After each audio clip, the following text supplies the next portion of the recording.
Mayor and Council. Every person has the right to criticize government without fear of prosecution.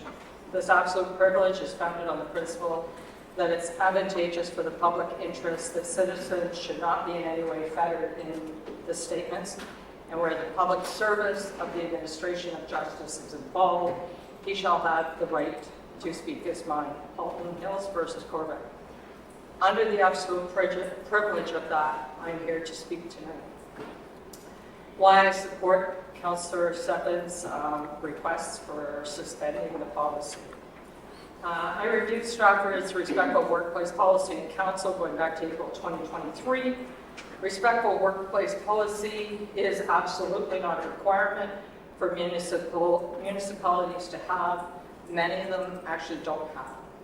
There are about 12 legislative requirements already in place here in the city of Stratford, including your procedural bylaw on how council must work and delegates behave.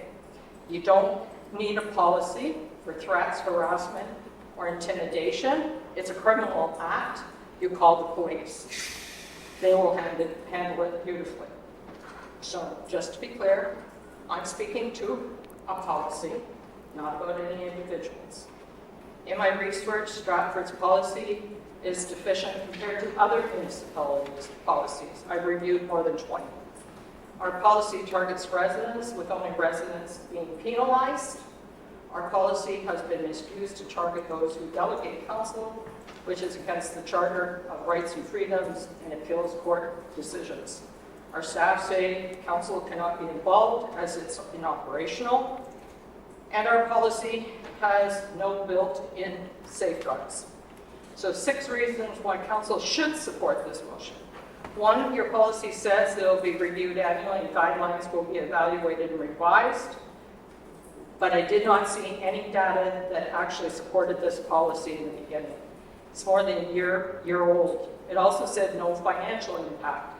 I would have to say legal is a financial impact, and if legal wasn't consulted, here lies the problem.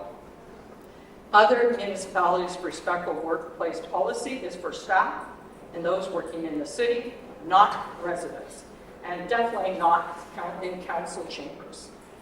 The respectful workplace policy in other municipalities refer to the legislative requirements having to do with harassment, discrimination, and violence in the workplace. Their policies do not target residents. Other municipalities' respectful workplace policy say council is included in making decisions.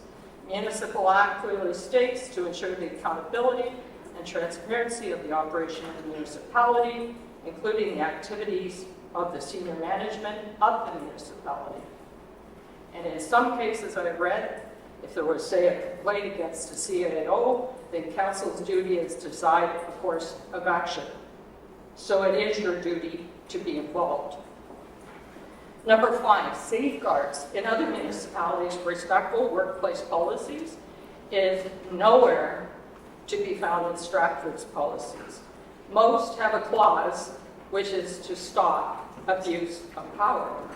Oakville, if it is determined that the complaint was made in a frivolous or vexatious manner, the complainant may be disciplined up to and including dismissal. Well, if determined the complaint was made in bad faith, the complainant may be subject to discipline up to and including discharge for cause. Bad faith is an interesting term, meaning dishonest, malicious intent, lying, making up falsehoods. Bad faith could be done to a co-worker, or in this case, a resident. Number 6, other safeguards I want you to consider because of the abuse over the last few months with taxpayers suffering the legal costs and residents also suffering legal costs. If a complaint is made by staff and it's been either done in bad faith, frivolous, vexatious, taxpayers should not have to bear the costs, nor the person who was falsely accused.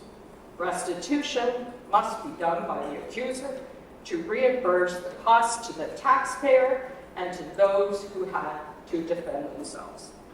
In other words, There should be consequences for complaints that are frivolous, vexatious, and in bad faith. If that had been in our original policy, the city wouldn't have had 4 months of legal costs, and the city would not have suffered such embarrassment. The only reason I feel the policy was created was to silence those who disagree or make people afraid to delegate. I'm here to say I'm not afraid. Thank you for your time.